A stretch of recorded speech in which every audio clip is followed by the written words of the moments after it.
Bonsoir à tous et bienvenue dans le grand reportage du soir. Ce soir, direction les tensions diplomatiques grandissantes entre Cuba et les États-Unis après de nouvelles déclarations qui ravivent les inquiétudes autour d'un possible conflit politique et militaire entre les deux nations. Selon EFE, le ministre cubain des Affaires étrangères, Bruno Rodriguez, a vivement réagi aux propos du secrétaire d'État américain Marco Rubio, qui affirme que Cuba représenterait une menace pour la sécurité nationale des États-Unis. Lors d'une interview accordée à Fox News, le chef de la diplomatie cubaine a accusé Marco Rubio de vouloir tromper l'opinion publique américaine afin de justifier une politique agressive envers l'île caribéenne. Bruno Rodriguez a rappelé que Cuba est une petite nation d'environ 10 millions d'habitants et a remis en question l'idée qu'un tel pays puisse représenter un danger réel pour une superpuissance nucléaire comme les États-Unis.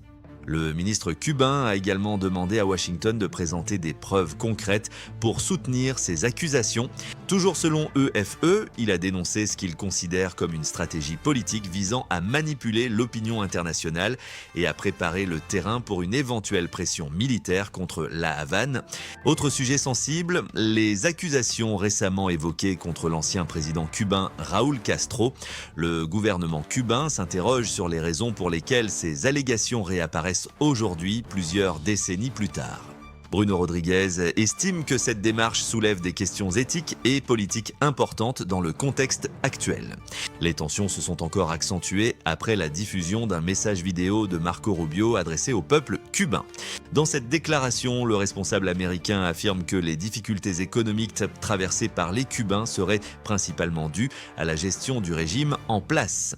Face à cette situation, le ministre cubain a sollicité l'intervention du secrétaire général de l'Organisation des Nations Unies, Antonio Guterres. La Havane demande à la communauté internationale de contribuer à éviter toute escalade militaire et dénonce le durcissement du blocus économique imposé par Washington, accompagné de sanctions supplémentaires et de restrictions énergétiques sévères. Cette nouvelle crise diplomatique illustre une fois de plus la profonde fracture entre Cuba et les États-Unis.